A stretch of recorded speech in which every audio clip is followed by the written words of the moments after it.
ನಮಸ್ಕಾರ, ಬಸವ ಟೈಮ್ಸ್ಗೆ ಸ್ವಾಗತ. ಬಾಗಲಕೋಟೆ ಜಿಲ್ಲೆಯ ಗುಳದಗುಡ್ಡ ಸಮೀಪದ ಕೋಟೆಕಲ್ ಗ್ರಾಮದ ಹೊರವಲಯದಲ್ಲಿರುವ ಸಂಕೇಶ್ವರ ಕೂಡಲ ಸಂಗಮ ರಾಜ್ಯ ಹೆದ್ದಾರಿಯ ಅಪಘಾತಗಳ ತಾಣವಾಗಿ ಮಾರ್ಪಟ್ಟಿದೆ. ಈ ರಸ್ತೆಯಲ್ಲಿ ಸ್ಪೀಡ್ ಬ್ರೇಕರ್ಗಳಿಲ್ಲದ ಕಾರಣ ವಾಹನ ಸವಾರರು ಅತಿ ವೇಗದಲ್ಲಿ ಸಂಚರಿಸುತ್ತಿದ್ದು, ಪ್ರತಿ ವಾರ 2 ರಿಂದ 3 ಅಪಘಾತಗಳು ಸಂಭವಿಸುತ್ತಿವೆ ಎಂದು ಸ್ಥಳೀಯರು ಆರೋಪಿಸಿದ್ದಾರೆ. ರಾಜ್ಯ ಹೆದ್ದಾರಿಗೆ ಹೊಂದಿಕೊಂಡಿರುವ ಗಂಗಾನಗರ ಓಣಿಯ ನಿವಾಸಿಗಳು ರಸ್ತೆ ದಾಟುವುದೇ ಜೀವಕ್ಕೆ ಸವಾಲಾಗಿದೆ.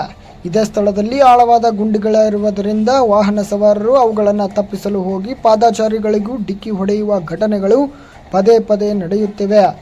ಸ್ಥಳೀಯರ ಪ್ರಕಾರ ಈವರೆಗೆ 100 ಮಂದಿ ಅಪಘಾತಕ್ಕೀಡಾಗಿ ಕೈಕಾಲು ಮುರಿದುಕೊಂಡಿದ್ದಾರೆ. ಗುಂಡಿಗಳನ್ನು ಕೂಡಲೇ ಮುಚ್ಚಿಸಿ ಅಗತ್ಯ ಸ್ಥಳಗಳಲ್ಲಿ ಸ್ಪೀಡ್ ಬ್ರೇಕರ್ಗಳನ್ನು ಅಳವಡಿಸಬೇಕೆಂದು ಅವರು ಆಗ್ರಹಿಸಿದ್ದಾರೆ.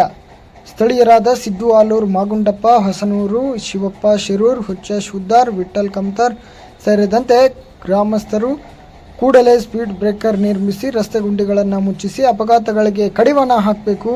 ಇಲ್ಲವಾದರೆ ಇನ್ನಷ್ಟು ಅಮಾಯಕರು ಜೀವ ಕಳೆದುಕೊಳ್ಳುವ ಪರಿಸ್ಥಿತಿ ಎದುರಾಗಬಹುದು ಎಂದು ಸಂಬಂಧಿಸಿದ ಅಧಿಕಾರಿಗಳಿಗೆ ಮನವಿ ಮಾಡಿದ್ದಾರೆ.